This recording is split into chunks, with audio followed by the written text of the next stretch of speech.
So Peterbot is good at quite literally everything when it comes to in-game, from qualifying to every single FNCS, and not only that, winning two back-to-back FNCSs. He pretty much has it all covered. Now, one thing he does not have covered is actually his setup. Now, we're gonna take a deep dive into everything he uses to play this game, and cover everything else he does in order to play at the level he plays at, whether it's ping or his delay and everything like that. So let's get right into the video. So starting off number one, we're actually going to talk about his sensitivity. Now this is a big one because he plays a relatively low sensitivity. He plays 800 DPI 6.4 6.4, which is quite low. It's more like a in the middle kind of sense, but it's not fast, it's not slow. So 6.4, it's in the medium there. Targeting sensitivity, meaning when he aims in, it's at 50%.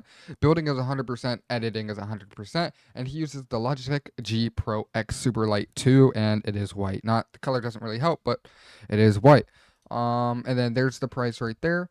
And for the keyboard, he uses the SteelSeries Apex Pro TKO, which is the exact same speed as the SteelSeries Apex Pro Mini and the Wooting keyboards. Now, they're all just as fast as each other. Not one is better than the other. Anyways, that is the keyboard he uses. SteelSeries Apex Pro TKO, just as fast as the Apex Pro Mini, just as fast as the Wooting. They just all cost different prices, and the Wooting takes a month to get to your house. So it's not really the best option. For his in-game settings, he actually plays full screen 1920 by 1080, VSync off, 240 FPS, which he does play 360 with a performance mode as his rendering mode, and a HUD scale of 65%. His graphics are 100% brightness. Colorblind, he doesn't use any, but when he does, I think he uses Duchanope 7%, which is why there's a 7 on his colorblind. Motion blur, unknown. He obviously doesn't use motion blur. Graphics quality, everything is set to low. And what I mean by that is actually I'm on my lobby right here. I have the exact same graphic settings as him. Everything here set to low. That is what he uses. Like I said, he uses 360 hertz monitor and or 360 FPS, and the way I know that is because his monitor, which is right here, it is actually the, I don't know how to say it, it's the Zoe XL2566K 24.5 fast TN 360 hertz monitor, meaning it is a really good monitor. 360 hertz is actually the best 360 you can get right now, but it obviously costs a lot of money. As you can see, it's $600 on sale, $549. Not much of a sale, but who cares? Yeah, and then his headset is just some HyperX headset, which is like $80. It's nothing too crazy, and he uses that mic. Now, we're not too sure if he does have a second monitor, but I'm pretty positive he does, because as he plays the game, he does read his chat. Now, he could be doing it off his phone, but I highly doubt it.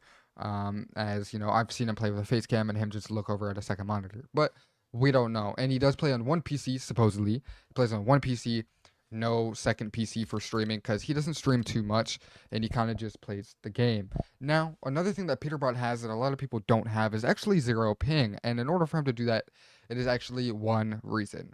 He lives on the servers. Now, he lives in Texas, meaning he's going to get zero ping because competitive servers are in Texas. But if you don't live in Texas and you want to play zero ping just like he does, I have the perfect solution for you. I have an app called Gear Up Booster. Now, what Gear Up Booster does is it's an app that you can use to boost absolutely any game that you like. As you can see, there's a bunch of games here, and down here it says 2,000 plus and more games from all the way up to PlayStation, Xbox, and Switch games.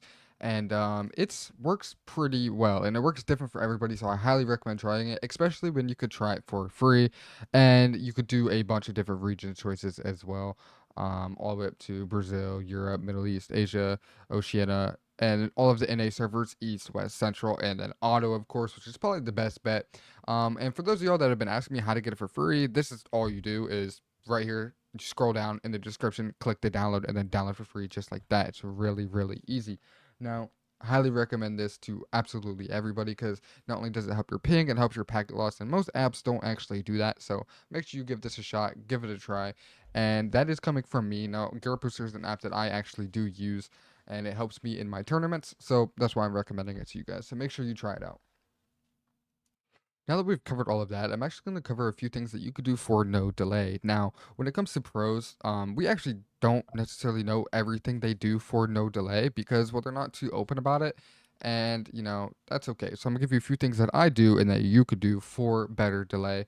And let's start with that. But real quick, I want to mention if you guys like 1v1ing people or just trying to free build to get warmed up and you play Central, Boring. Right, and let's cover a few things that you could do to help your delay. And we're just going to cover some basics. And we're going to go here into settings. And we're going to cover the first thing that you can do is actually start up apps. Now, the reason this helps with your delay, sorry for the screen going black, is the more stuff you have open in the background, the more delay actually there is. I know that's quite obvious, but what I mean by that is actually if you go into Task Manager, which a lot of people get confused with this, you go to CPU. Down here you have processes. The higher the number of these processes, the more delay you'll have, meaning 150 is a lot of processes, but if you have 200, you're more than likely going to have more delay. Now, not every process causes delay, and that's what confuses a lot of people. Mine says 150, yours can say 60, but I can have less delay than you, and that's because not every single thing running in the background right here will actually cause delay. Like if I scroll down and I find something like web threat defense, if I close that, it's probably not going to change any delay at all. But if I close something like OBS, for example, or Discord, it might actually help, right? There's a huge difference, but the lower that is, the better it will be overall. So having startup apps off automatically eliminate having things open in the background that you don't want open in the background. So that is the big one. Sorry, that was a big little yap session for startup apps. Next, we're actually going to move out of this and we're going to go down here and we're going to type ADJ. Now, ADJ, you'll see adjust the appearance right here. Scroll this over, click custom, delete everything. I just click show thumbnails and smooth edges of screen fonts. Click apply and then OK. Now, once that's done, go back in here. And one of the bigger ones for my keyboard and mouse users, which you're probably keyboard and mouse watching this, is actually go to mouse settings. This is a big one. Additional mouse settings for Windows 11 users. If you're on Windows 10, it'll be on the right side, I think. Pointer options. Make sure you have enhanced pointer precision unchecked, as you don't want that because that is actually mouse acceleration, and it's really hard to build muscle memory for your aim with that. Now, these are like some basic little things that you can do in order to get your game running a little better, but we're going to go ahead and go in here.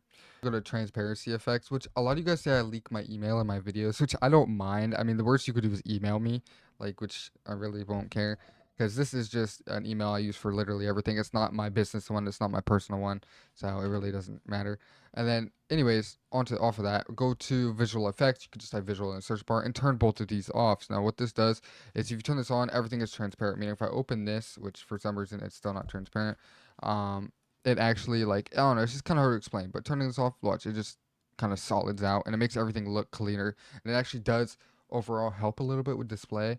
I'm sure you've seen other people talk about this. Animation effects is another one that you can just turn off. Now, one of the bigger ones is actually notifications. You want all notifications off, as every notification you get will cause extra stuttering and will cause big FPS drops if you're on a lower end PC. Next, we want to go to actually taskbar settings, and we want to turn off task view and widgets. Now, widgets is a huge one, as if you turn widgets on, you have all these pop-ups going on in the background, and this is just as bad as having notifications. You don't want all this running in the background. Like it's like videos, all kinds of stuff that you just don't really want. So having these off is huge.